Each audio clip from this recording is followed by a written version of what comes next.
What is going on, Stallions? Welcome to the Gamer Heaven, where we focus on the past, present, and future of gaming. Today we're going to cover all the best ways to get into retro gaming in 2021, whether that's owning the native hardware, i.e. consoles, games, controllers, and a CRT TV, or it's through emulation on something like a old used PC, or even one of these little bad boys. Let's get it.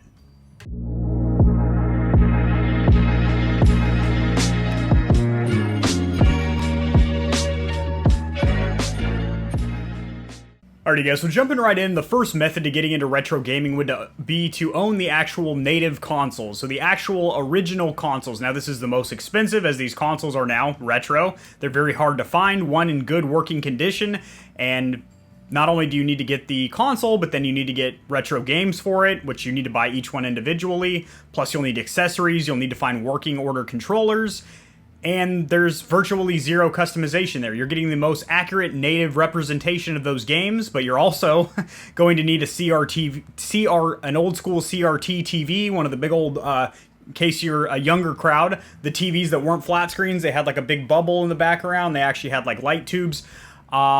Because if you try and run it on a modern LCD or OLED panel, 1080p ones handle it okay, but most monitors nowadays, 4K's kind of gone down in price and become the standard now. So they look worse than they did natively on a CRT TV, so you're going to have to throw in the cost and the journey of finding a CRT TV as well.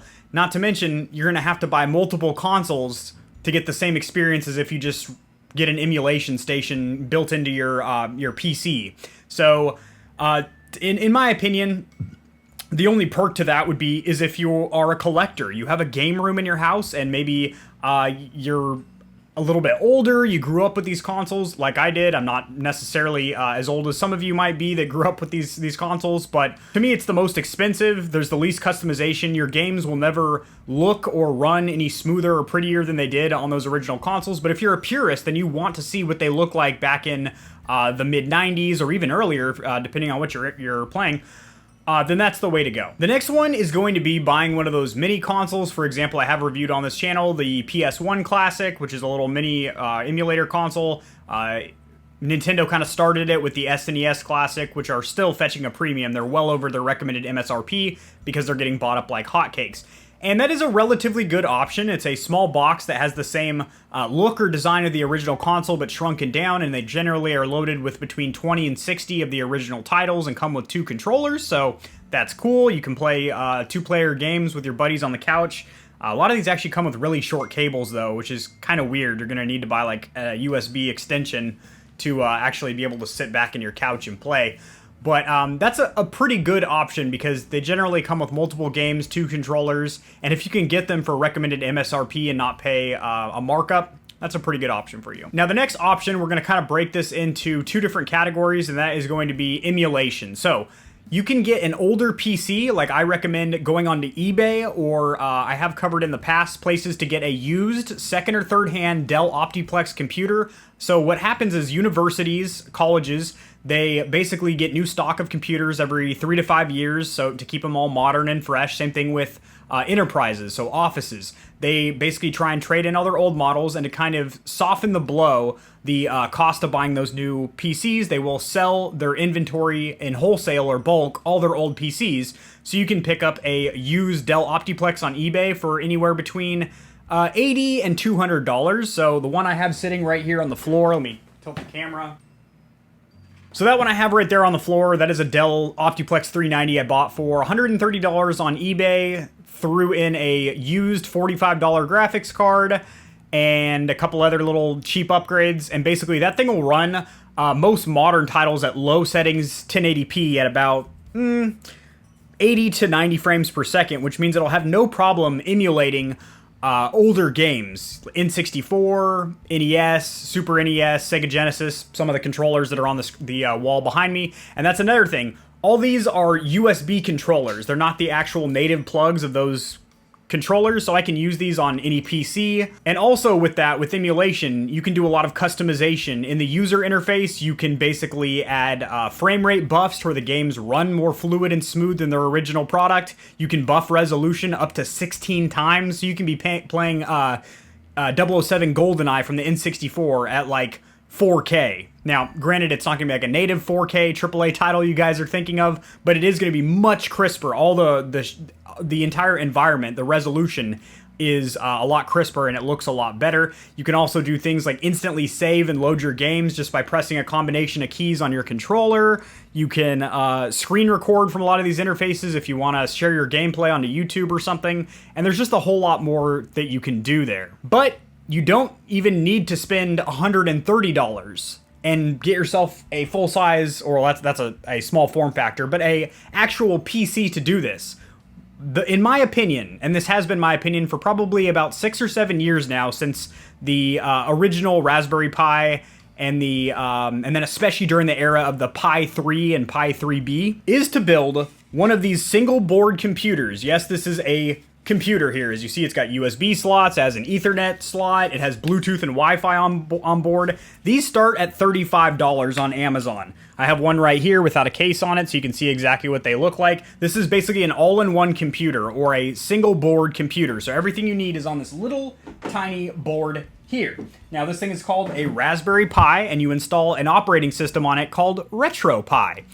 You can run other operating systems on it, such as Raspberry Pi OS, which basically turns it into a fully functioning desktop where you can literally use it for web browsing, coding, programming with programs like Python, Word documents, stuff like that. But what most of the retro gaming community, myself included, what we do with them is run RetroPie on them, and with this little console right here. Now, granted, this one was not $35. This is kind of the top of the line one. Pop the case off there. As you see, it's got 2 LED fans in there. It's like basically like a little mini gaming PC. So with this little guy right here and a micro SD card, which holds the operating system and also all the games and emulators and stuff like that, that little guy right there has about 30,000 games and about 64 consoles. It's got the entire PlayStation 1 library, Sega Genesis, SNES, Dreamcast, N64, a ton of the handhelds. We're talking all the Game Boy Colors, and a lot of really interesting niche systems too, like Scum VM, and a lot of the old PCs like Mac 2. A lot of the old gaming PCs are emulated in there. In my opinion, that's the best way to get into retro gaming. It's the cheapest, it has the most customization, because like I mentioned, the emulation on the Dell Optiplex, or even on your primary gaming PC. You know, if you have a $3,000 gaming PC, you run a program like RetroArch on there, and you're able to emulate on there no problem. But you don't need that powerful rig. You can use your old family computer in the basement that's been collecting dust, and that will run emulators just fine 9 out of 10 times. But with these RetroPies, the cost of entry can be as low as, I would say, about $50. The computer itself is about $35. You can get yourself a cheap, small, or used micro SD card to store all of your games on there. And then you can find all these emulators, ROMs, software packs online for free. And you have all that customization there, where with that little box there, I can save multiple game states. I can load games from there. I can screen record. I can adjust resolutions.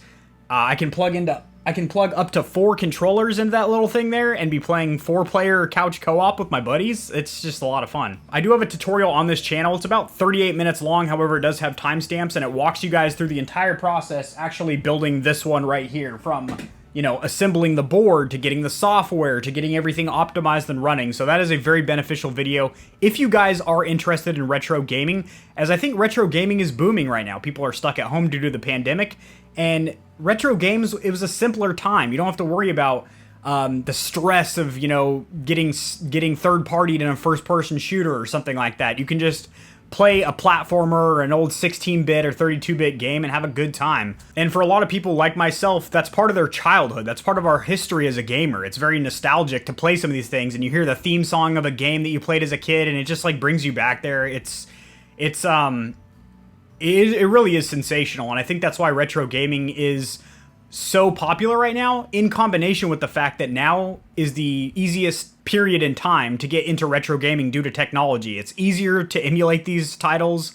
There's better technology. You know, like little boards like this didn't exist like 20 years ago. I mean, computers were huge. So between easier entry into retro gaming and the fact that a lot of people are getting older now and these consoles are aging, but they're still nostalgic to people. I think that's why retro gaming is booming, and I think I gave my answer as to what I think is the best option, and that would be to build a Raspberry Pi mini PC. The second would probably be to get a used Dell Optiplex computer for like 130 bucks, like what I have back there. The third would probably be to buy those little mini, throwback consoles. And then probably the last, the only reason I would recommend this anyway is if you're a true collector, you want to have these native original consoles and hope that you got a working one. Then I would say get the actual native consoles and have a room just full of consoles. That's an option too if you're a collector.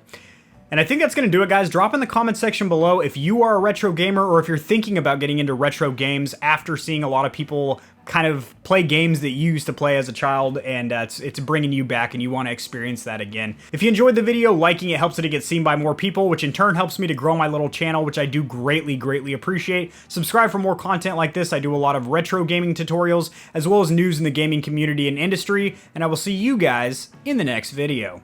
Peace.